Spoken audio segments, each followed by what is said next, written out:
এমন এক জেলখানা যেখান থেকে পালানো তো দূরের কথা, সূর্যের আলো দেখাও ছিল এক চরম বিলাসিতা। চারপাশে হাঙর ভর্তি উত্তাল সমুদ্র, আর চার দেয়ালের ভেতরে এমন এক জীবন যাকে মৃত্যু বললেও কম বলা হয়।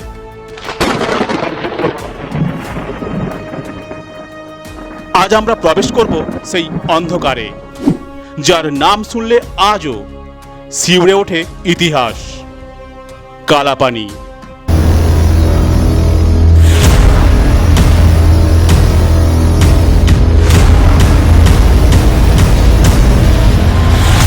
ইতিহাস সব সময় বীরেদের জয়ের গল্প বলে না, মাঝে মাঝে তা এমন গল্প বলে যা শুনলে রক্ত হিম হয়ে যায়।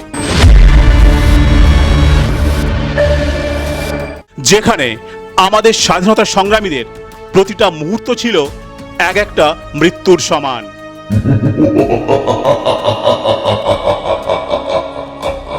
আজ আমরা জানব সেলুলার জেলের ইতিহাস, কেন এই জেল তৈরি হয়েছিল, এই জেলের নাম কালাপানি হলো কেন, কিভাবে বেঁচে থাকতেন বন্দিরা, আর সত্যিই কি আজও এই জেলের অন্ধকার করিডোরে লুকিয়ে আছে এক অজানা উপাখ্যান।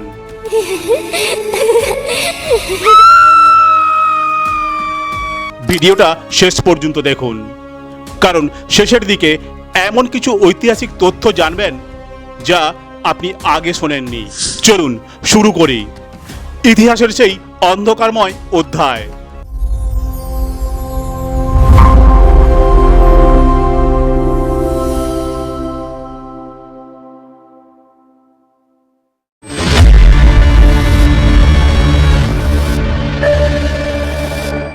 আজ আমরা কালাপানি বললেই আন্দামানের সেলুলার জেলের কথা ভাবি, কিন্তু ইতিহাস বলছে কালাপানি শব্দটির ব্যবহার আরও পুরনো। ভারতের বিভিন্ন অঞ্চলে একসময় সমুদ্র পেরিয়ে দূর দেশে যাওয়াকে বলা হতো কালাপানি পার হওয়া।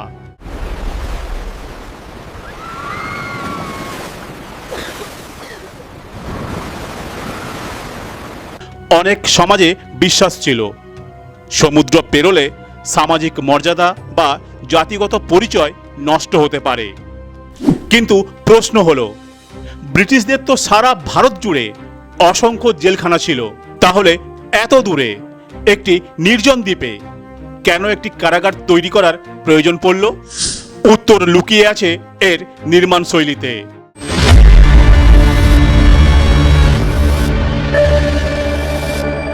এই জেলের নামটিই ছিল এক সাইকোলজিক্যাল টর্চার।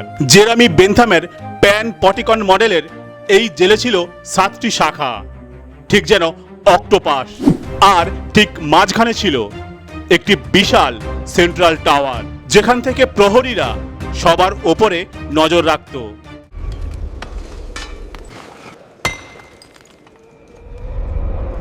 সাধারণ জেলে বন্দীরা অন্তত একে অপরের সাথে কথা বলার সুযোগ পায়, কিন্তু কালাপানিতে কোনো ডরমিটারি বা বড় ঘর ছিল না। ছিল 693টি সলিটারি সেল বা নিঃসঙ্গ কুটুরি, মাত্র 13 ফুট বাই 7 ফুটের এক একটা দম বন্ধ করা ঘর। সবচেয়ে ভয়ঙ্কর ব্যাপার কি জানেন? প্রতিটি সেলের দরজা এমনভাবে তৈরি করা ছিল যে একজন বন্দী কখনোই অন্য বন্দীর মুখ দেখতে পেতেন না। দিনের পর দিন, মাসের পর মাস, শুধু 4 দেওয়াল আর নিঃসঙ্গতা।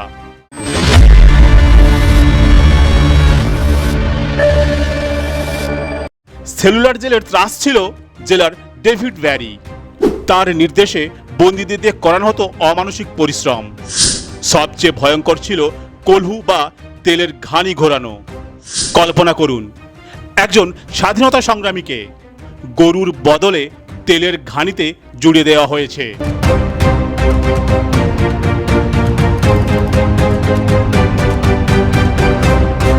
তাদের প্রতিদিন 30 পাউন্ড করে নারকেল অথবা সরষের তেল বের করতে হতো। এক ফোঁটাও কম হলে জুটত চাবুকের আঘাত। অনেকেই জ্ঞান হারিয়ে পড়ে যেতেন, কিন্তু বিশ্রাম নেই। এখানেই শেষ নয়, বন্দীদের পরতে দেয়া হতো গানিব্যাক ইউনিফর্ম, পাটের তৈরি অত্যন্ত খসখসে বস্তার মতো পোশাক, যা গরমে গায়ে ঘষে ঘষে চামড়া তুলে নিত।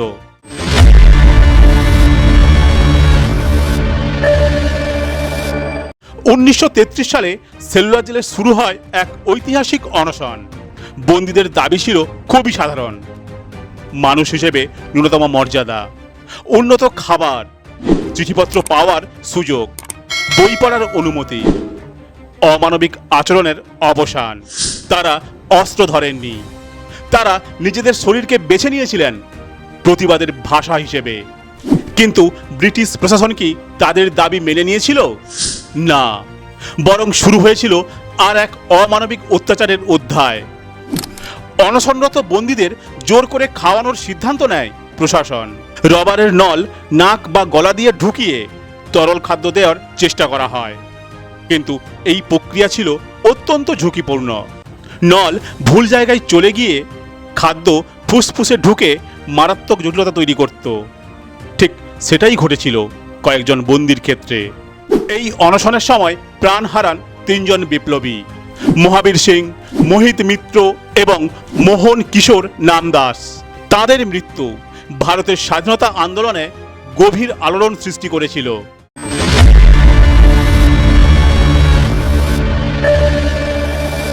ব্রিটিশরা ভেবেছিল একজন বিপ্লবীকে 1000 কিলোমিটার দূরে পাঠিয়ে দিলে তার আদর্শও হারিয়ে যাবে, কিন্তু ইতিহাস অন্য কথা বলছে।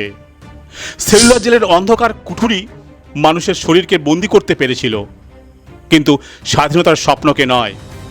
বরং এই কারাগারের প্রতিটি অত্যাচার ভারতের স্বাধীনতা আন্দোলনকে আরও শক্তিশালী করে তুলেছিল। 1942 সাল, দ্বিতীয় বিশ্বযুদ্ধ ততদিনে এশিয়ার বিস্তীর্ণ অঞ্চলে ছড়িয়ে পড়েছে। সেই সময় জাপানি বাহিনী আন্দামান ও নিকোবর দ্বীপপুঞ্জ দখল করে নেয়।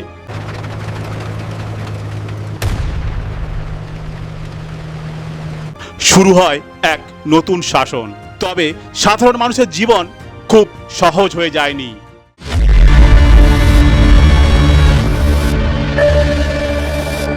1943 সালের ডিসেম্বর মাস, সুভাষচন্দ্র বসু আসেন আন্দামান সফরে।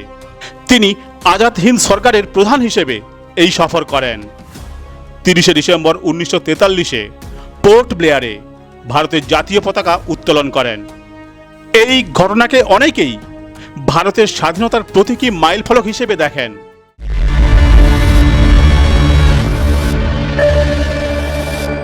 1947 সালের 15ই আগস্ট ভারত স্বাধীন হলো।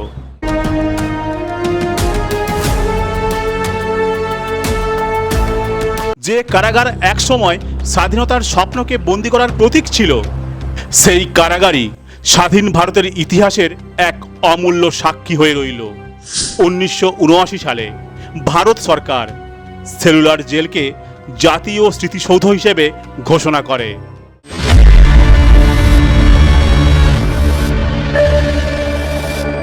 সেলুলার জেলের এই ইটের দেওয়ালে আজও কান পাতলে শোনা যায় হাজারো বিপ্লবীর আর্তনাদ আর বন্দে মাতরম ধ্বনি।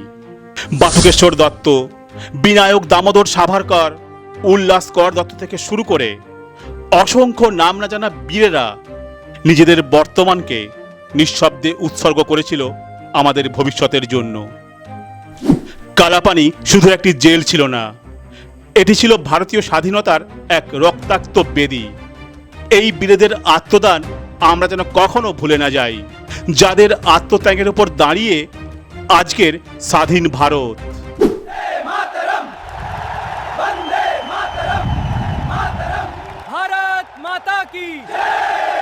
যদি ভিডিওটা আপনার ভালো লেগে থাকে তাহলে একটা লাইক করবেন, আর হ্যাঁ, সাবস্ক্রাইব করতেও ভুলবেন না। আবার দেখা হবে পরের ভিডিওতে এমনই এক অজানা রোমাঞ্চকর ইতিহাসের গল্প নিয়ে। ভালো থাকুন, সুস্থ থাকুন। জয় হিন্দ, বন্দে মাতরম।